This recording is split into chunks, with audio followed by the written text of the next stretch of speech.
Hey, good morning everybody. Welcome back to Drawing with Michael. We are going back to our regularly scheduled programming for our warm-up. Today, I'm continuing on my quest to draw a creature.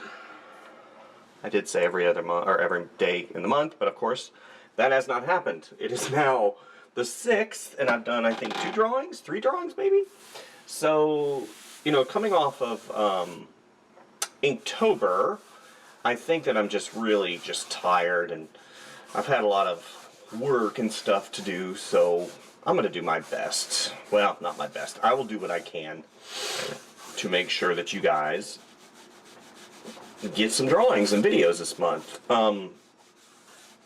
Also, a little frustrating whenever it comes to my videos. You know, I've been doing videos a while, and just haven't gotten the response that the effort that I put in really, I think, should have. But I guess that's the that's the dichotomy of entertainment, right? You know, you put a lot of effort into something and it bombs. And I'm not saying that my channel has bombed. Excuse me. But the reality is you know, it takes a lot of effort to do, you know, the videos and make the drawings and stuff. But I think I've kind of relegated, you know, and kind of not given up, but also I've kind of gotten to the point now where I'm like, I'm just going to enjoy the process, enjoy the videos, make the videos, and eventually, if it pans out, it pans out. If it doesn't, then oh well. At least I tried, right? So, in terms of character design, today, of course, we're doing a creature. I love doing creatures. I love doing characters, creatures, but for some reason, creatures really hold a solid place in my being, in my heart, who I am. I think it's because I've always been, you know, a kid at heart, you know, as an adult. But I think too, I love being creative, right?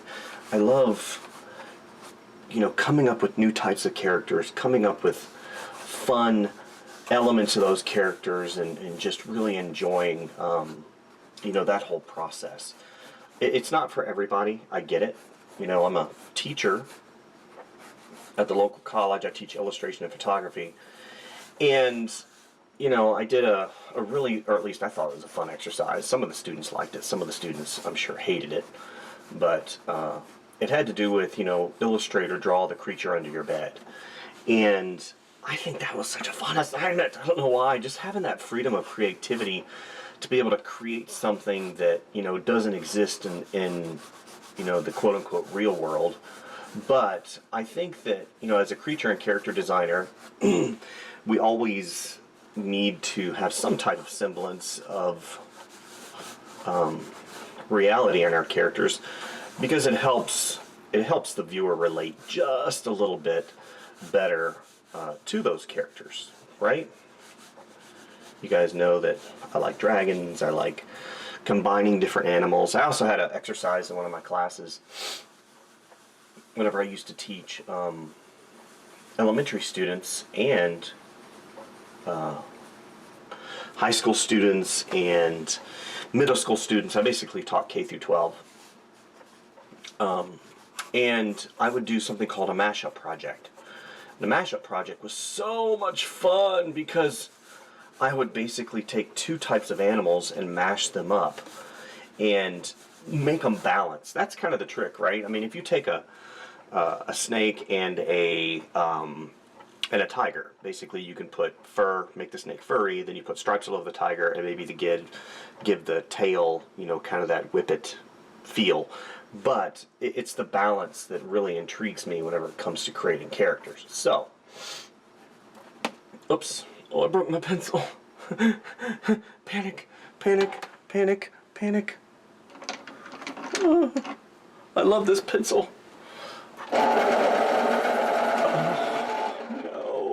No. Okay, settle down.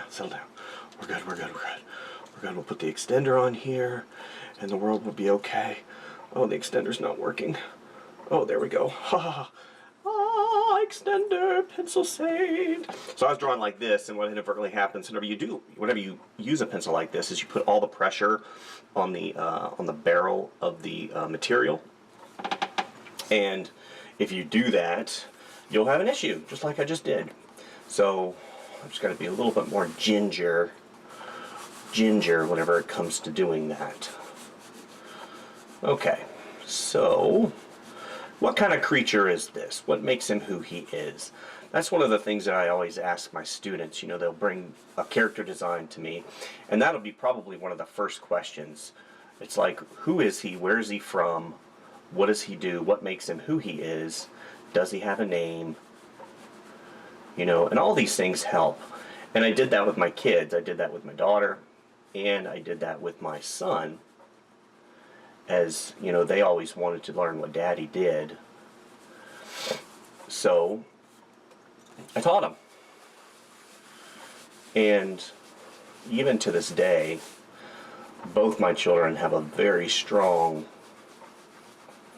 imagination, because I really watered that, and I cultivated that, and I helped plant that inside of them to ask those questions, right?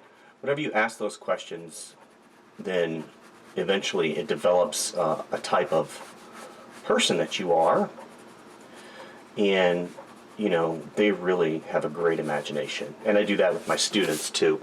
So this creature is going to be in the winter, and he, let's go through this. So my imagination works. I've already got like 4 ideas for this guy, so I got to kind of narrow it down. That's kind of sometimes my problem. I've got too many ideas. But this guy is, his name's Samuel. Samuel is a character. Okay? Samuel lives in the Pacific Northwest, not unlike the Yeti. Maybe he's a distant cousin of the Yeti. But he developed in a different part. He developed in the upper elevations. Maybe I've got this. He goes here. He's got this nice patch of fur that comes on his belly, right like that. And this is a patch of fur that comes out like this. Okay. All right. So Samuel has lived in the higher elevations, so he has a little bit more fur on him all year round. Of course, the Sasquatch also has lots of fur, but he is a little more gentle. He's got big eyes because he only comes out at night, right? And then he's got these kind of like puzzle patches, right? That's his natural camouflage. He's got these puzzle patches that really go around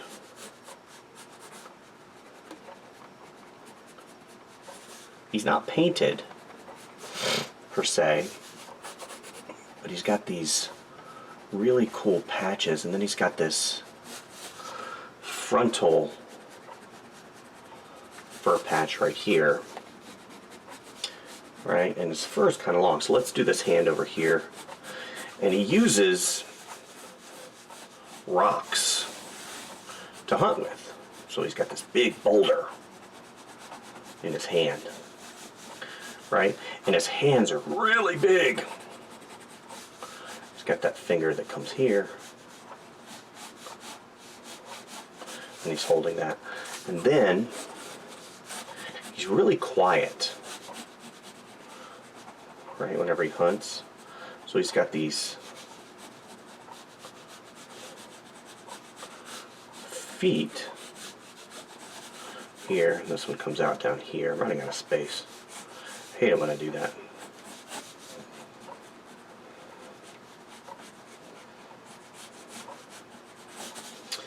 Right? But his feet are covered in fur, unlike Bigfoot, who has, he's got his feet that are, not furry on the bottom. he's got fur on the bottom of his feet, so he's kind of like a big fur ball. And then he's got this, let me see, I wanted to give him a little fur patch right here, right? To kind of accentuate that fun characterization that he is. And he's got large musculature, not unlike humanoid, you know, a big lummox character possibly. Very strong.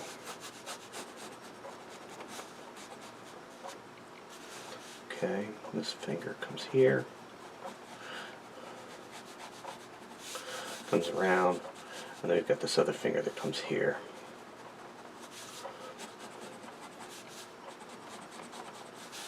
And then maybe an indication of the other finger right there.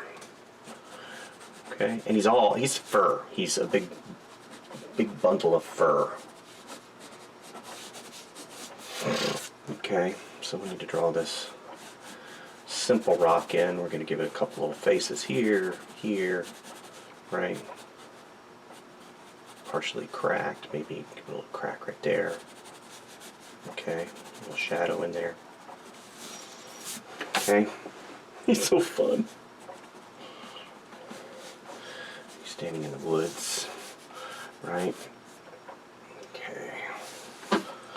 As I'm thinking here, typically what I would do in this situation if I wasn't doing video is I would stop right now and I would walk away because I want to see. He's got a couple little rocks right here. He's got a rock in that hand.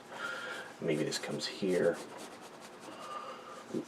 because what I've found is walking away is absolutely one of the best things I can do. Maybe his wrist. His thumb is real big. It comes right there. He's got it covered up. Right? I don't like how that finger is coming around, so I'll just do a little erase action.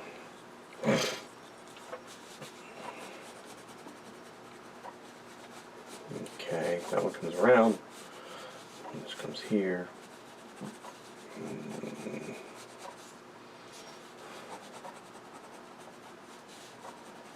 Good.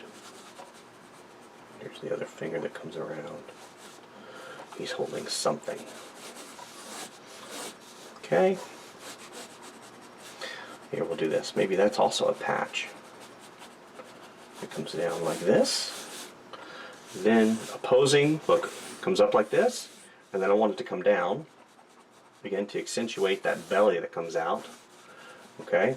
I need to define this a little bit better right here. Okay. He's got that little patch that comes here like that. That's fine. Okay, see, I already see a problem. You see how this comes here and then it continues onto his belly?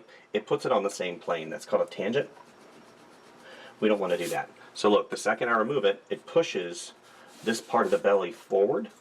And now, what I'll do is, since we have this going up now I'm going to go down with this.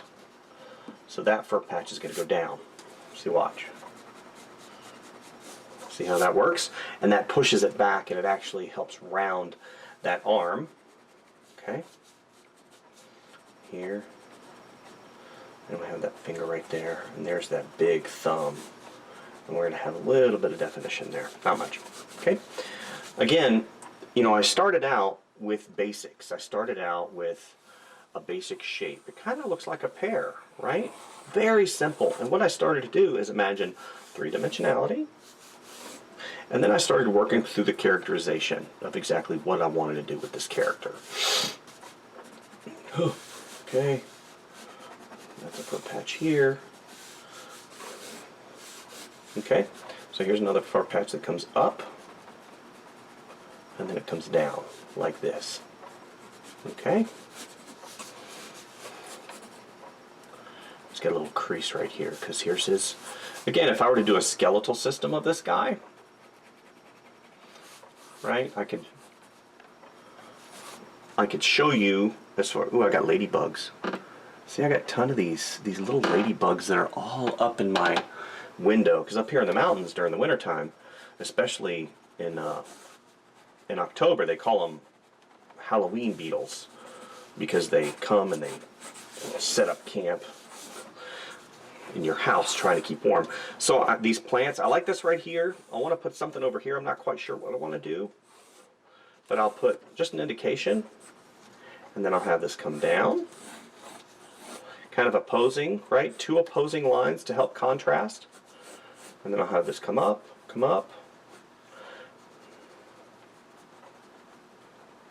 right? Kind of put that right there, separates the plane. Okay, so that's pretty much all I wanted to do with this one today. What I'm going to do is I'm going to put you guys on time lapse and watch the inking process. I'll probably color this one as well for you guys, just real simple color. Getting a late start today, had a long day yesterday. You know, I might talk about that at a later date as far as, you know, what is transpiring in my classes, but at the end of the day, that's an environment that I want to keep, you know, kind of as it continues and as it develops as an environment, you know, for the teaching process. You know, you guys know that I love to teach. It's my passion. One of my passions. I have many passions, but just sewing into people is something that I really enjoy doing. Overall, you know, sometimes, unfortunately, some people have a lot of personal baggage in their life, or whatever they've done. I've been, you know, subjected to things in my life too that, you know, I have personal baggage as well. But you know, as a teacher, it's my job to find a path to help those students that, you know, otherwise don't have the positive memories from teachers or, you know, people in general. So that's one of the things that, you know, I've had to deal with, especially recently, is sometimes, you know, you have to realize that not everybody is on the same level as far as teaching wise, and you have to find a path to reach them, and that's a big deal. So, all right, I'm going to ink this guy. How many minutes are we in? How many minutes are we in? Interesting. Okay. All right, we'll see what we can do. Enjoy the ink process.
Okay, so I've blocked in the shapes, the forms. Now I've inked it.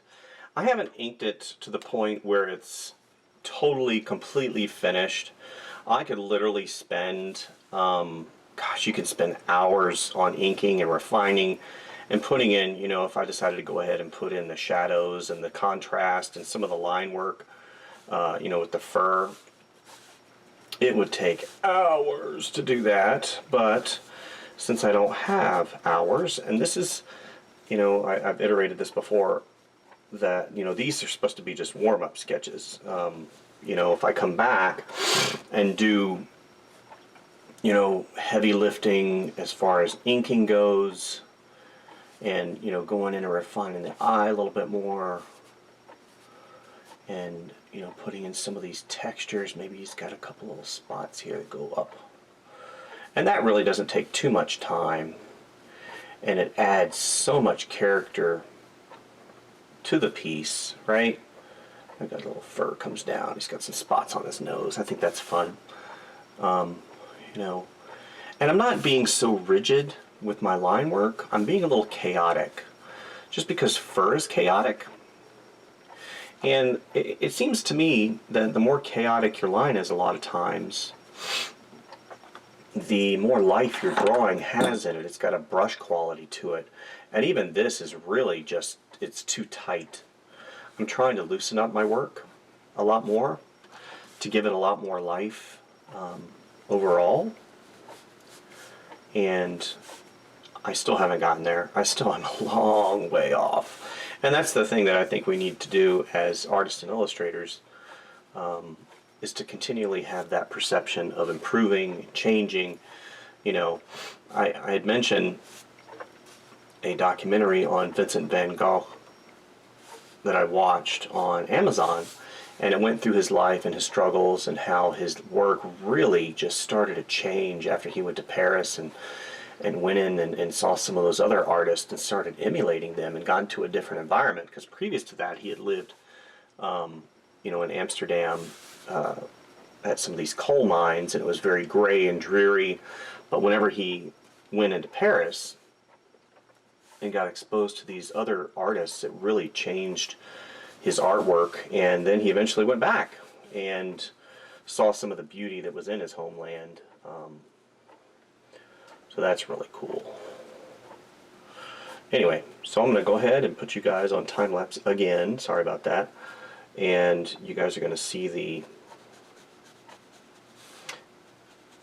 process of putting in the local color, which is basically what I do. So let's say, since he's going to be patched, I don't want to go in and just start putting a huge value over the entire thing, which I could do. I could put maybe a purple hue over the entire thing, and then come back and start putting in different colors for his different patches. But instead, what I'm going to do is I'm going to go in and I'm going to just start putting in local color. Local color is a color that doesn't have any light or shadow on it. Right? It's not affected by light just yet. So, you know, maybe I'm just going to mix it up here. And if you look, I'm not going in and doing this. I'm not in a hurry. I'm thinking about form, I'm thinking about texture of the fur, so I'm not completely coloring it in all the way, to give it a little texture, just a little texture. And markers are really good about doing that. So I want to have, maybe he's got a little fur patch that comes down right here on this side of the eye. This comes up, maybe this continues up like this. It goes into the ridge line of his eye.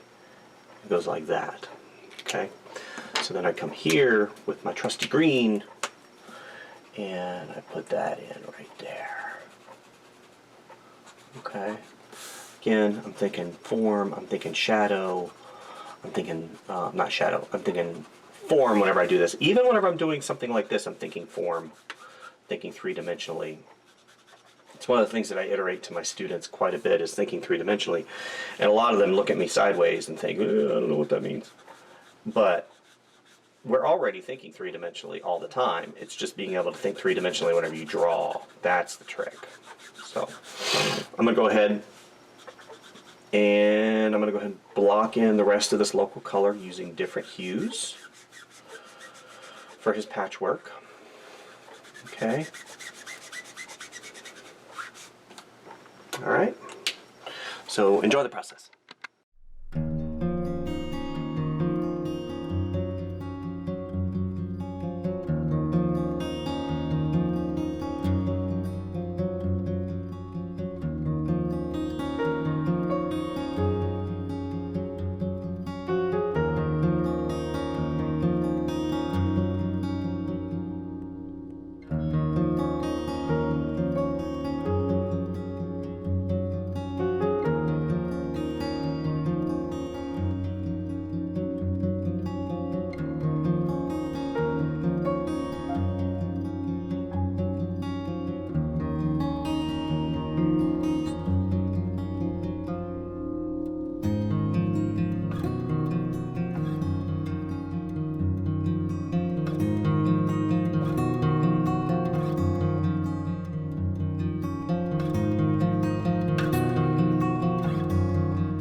Okay, so now what I'm going to do is I'm going to start putting in some local color. Not local color, but some shadows. I just got that putting in the local color. Good grief, how much more do you have to do? My gosh. No, so I'm going to start putting in my shadows. And how I do that with markers is pretty simple. After I put down my local color, and there's actually a couple ways I can do this. So if I had put in a solid orange, I would come back with a purple hue and start putting in my shadows. Because I don't like using black, or I don't like using, you know, things that will kill the color. So this is a, where is it? Cool gray. So the cool gray has more blue in it. Obviously, shadows in this context are going to be cooler, so that's what I'm doing, is I'm basically just going in. If you look, I want to have a nice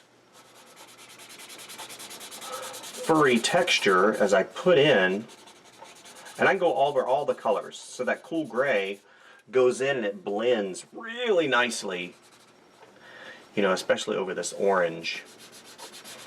You know, I'm thinking that round, how it goes like this, and it's round, that arm is. Because the light's going to be coming basically based on his eye shine, kind of an upper, so I'm going to have some shadows on these fur elements right here. He's going to have a nice shadow right here, not too much. I'm not overdoing it. Maybe that dips in just a little bit as it kind of juts out, and it comes back. Just a little bit. Then I have this arm shadow that's here that has a little bit of, right? And it comes, and his belly goes out and back in. So basically from right about here all the way down, it's going to be cooler. Okay, so you guys can see that.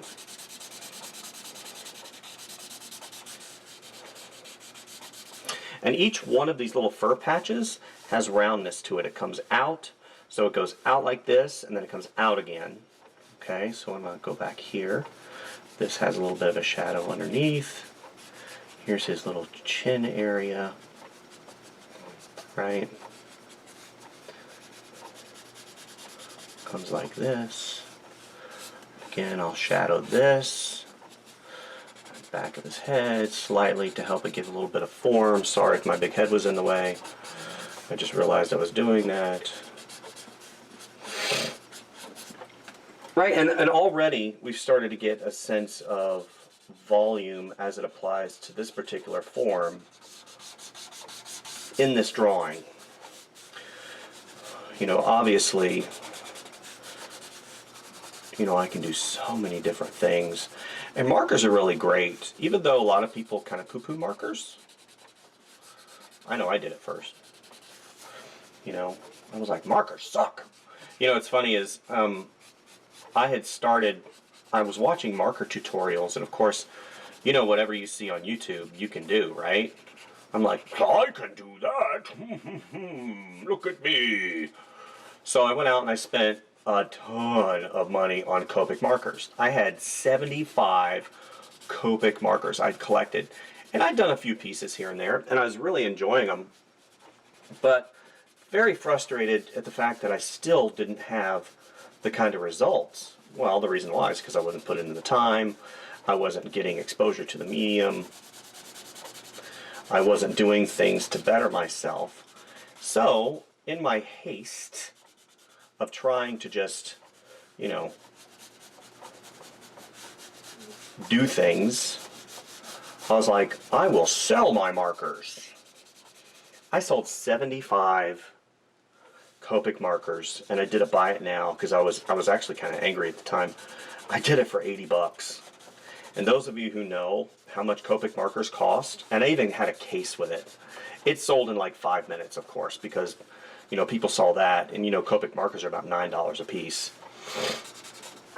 So I basically gave those markers away, right? Which was sadness. Because then, after I started, because I had a few markers left, I started watching tutorials again, and I'm like, drat! I got rid of my markers. So, what do you think I did? I bought them all over again. So I had a gift certificate for one of the art stores, and I'm like, I'm going to go back, and I'm going to use my money to buy markers. And so that's what happens. That's how my marker collection went from 0 to 75, back down to 0, back down to about 400. I've got about 400 markers now, ranging from expensive Copic markers to Prismacolor marker premieres. I've got classic markers. I've got Winsor & Newton markers. I've got these really weird markers, the chameleon markers that I don't really use. You know, I've got these no-name brands that I got from Michaels, which work pretty good. Surprisingly enough, the marker that I was most surprised about is the the Artist Loft from Michaels. Wonderful marker. It doesn't blend as well as the Copics, and I didn't expect it to.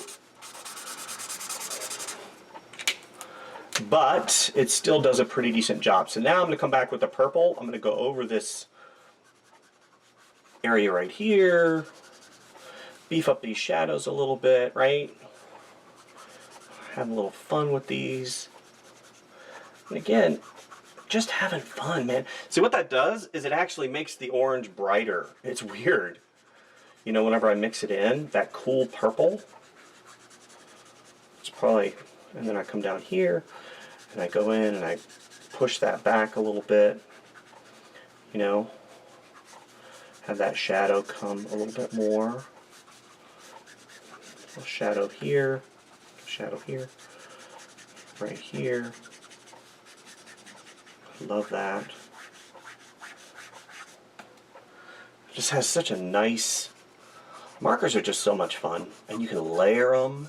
It's almost similar, like whenever I start putting stuff over it, it's almost like an overlay in Photoshop. It brings, you know, well, not overlay, like multiply. That's what I'm basically doing. I'm doing multiply, but in real life. because there's such a translucency to these markers. I'm going in, and depending on the pressure, I'm the one determining. It's all, well, color dodge. Maybe color dodge, overlay, and multiply. For those of you who are in the Photoshop world. Speaking of Photoshop, did you guys see that there was obviously there was an update to Photoshop, yay, because Photoshop was sucking so bad. They were doing things so poorly. I lost files, I was so irritated. Then, boom, a couple days later, there's an update, and it's the best update I've ever seen in years. Not to mention, now they have Photoshop on the iPad, which, you know, I thought about doing a review after it came out, and then I thought, you know, that was another time when I was kind of pouting. I was pouting. So I'll probably do a review of the latest iteration of Photoshop on the iPad, but I will be doing a review of Procreate 5 whenever it comes out, and that's coming out hopefully in the next 2 weeks. I'm hoping, if it doesn't come out sooner. So that's pretty cool. So I'll put you guys on a final time lapse, and I'll do a final wrap up at the end. Okay?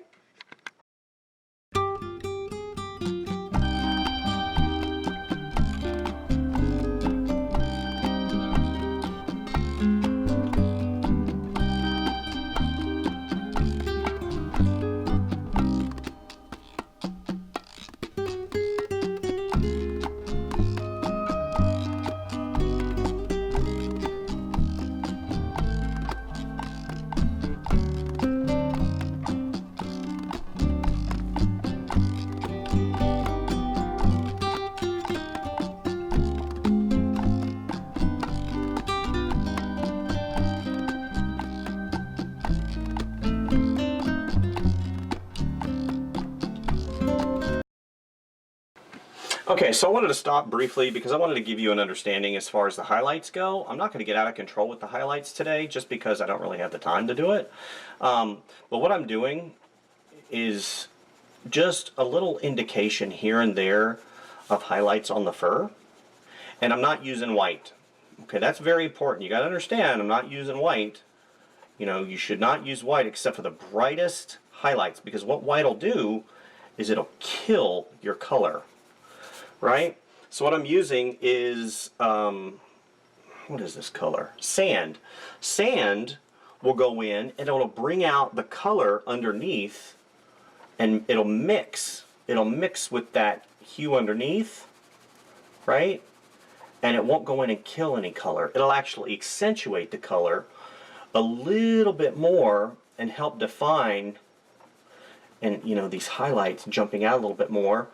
And I'm using the side of the color pencil and just going in where I think the light is. Like here, I'll give you a really good example. So I'm putting it on the green, and look what it's doing. It's mixing into the green, and it's causing this really nice kind of a yellowy greenish color.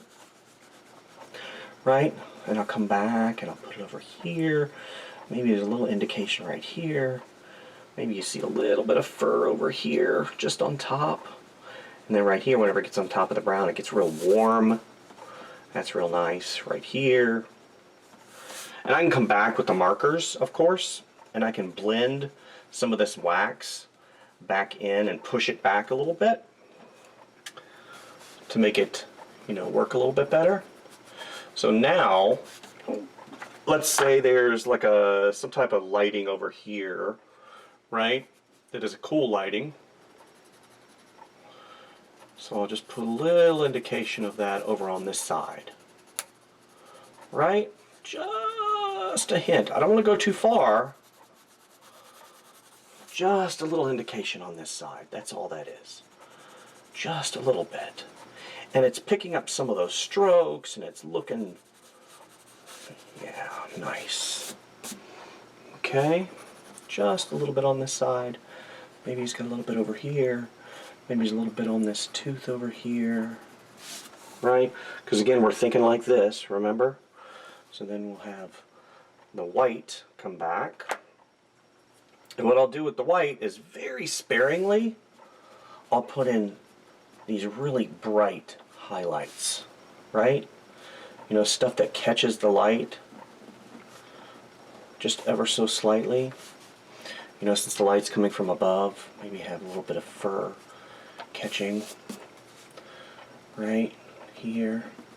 And since we've got this really bright highlight here, it comes down, it's going to hit this lower lid. Okay. Right up here, come down, and then maybe we've got some indication here and there of some white strands. Here and there. Again, white strands that are coming down. Not going in and just, you know, I'm not in a hurry. You know, I'm just putting in some of those nice little doohickey highlights. That's a art term, by the way. Doohickey. You should use it often. Yeah. Even if I were to do this, it still isn't too much, right? Just a little where that transition happens, just a little bit. He's starting to look pretty good. So I think what I'm going to do is this will be it for this one.